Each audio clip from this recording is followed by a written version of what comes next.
And so we are looking at the issue of the final countdown. And this is an Islamic look at the end times. People are using these terms. People are reflecting on this. It comes out in the media, it comes in the movies, it comes in books. The idea of an apocalypse, the idea of the end of civilization, or the end of life as we know it. And that, we understand, is relative to your beliefs, and it's relative to the time period, because the ultimate controller of all affairs is Allah subhanahu wa ta'ala. And the time period that we are going through now, as we have understood from a very important tradition of the Prophet, peace and blessings be upon him, and we are living in what could be called years of deceit.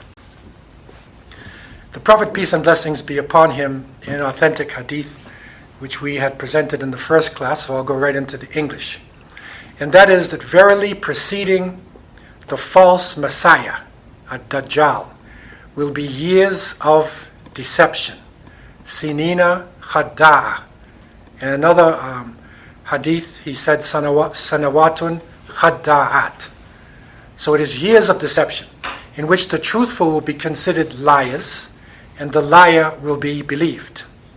The trustworthy will be discredited, and the treacherous will be trusted, and the disgraceful will speak out. It was asked, who is a disgraceful of Ruwaybidah?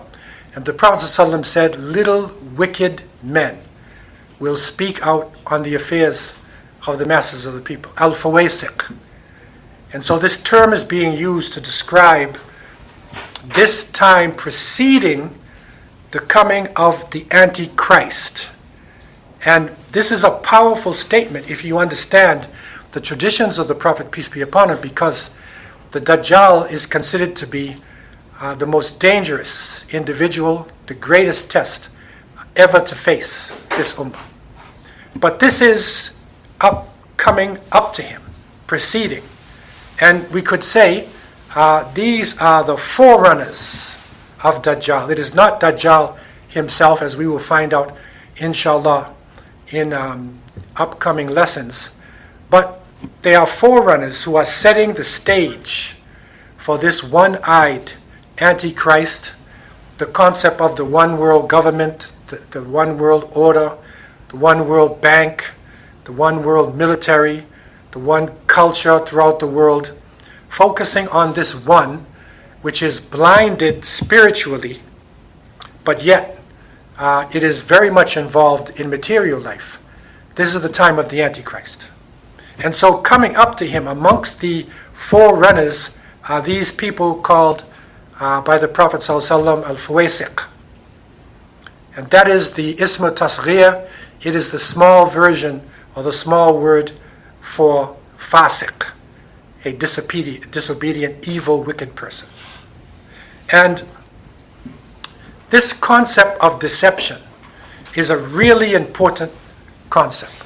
And I want to focus on this a little bit because we are talking about the final countdown. We are talking about end times. What would be happening at the end of time? And so we need to reflect upon the traditions, but also think about what's happening to Muslims throughout this world.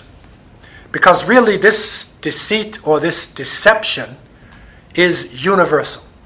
And Allah told us in Surah Al-Hadid, وَمَا الْحَيَاةِ الدُّنْيَا إِلَّا مَتَاعُ الْغُرُورِ. This life of this world is nothing but material deception. And so this world that we are going through is an illusion to a great extent.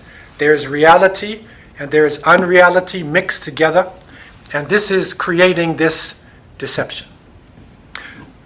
The Muslim world in particular is going through tremendous changes, and there is an issue, there is a concept of deception that I wanted to focus on a little bit because it is so important to really understand what's happening around us.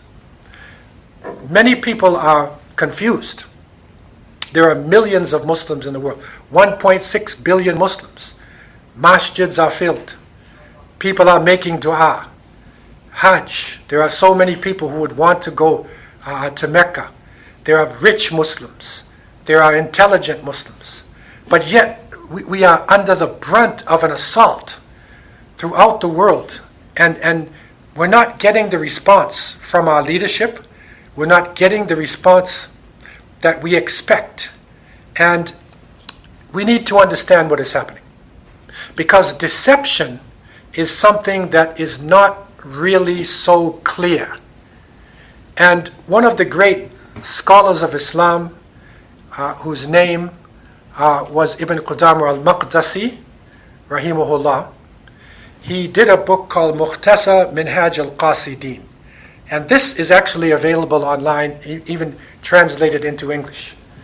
And in this Mukhtasar Minhaj al-Qasidin, Ibn Qudamah is bringing out some of the obstacles and some of the evil, negative characteristics that we need to focus on. And he ended the chapter by talking about ghurur.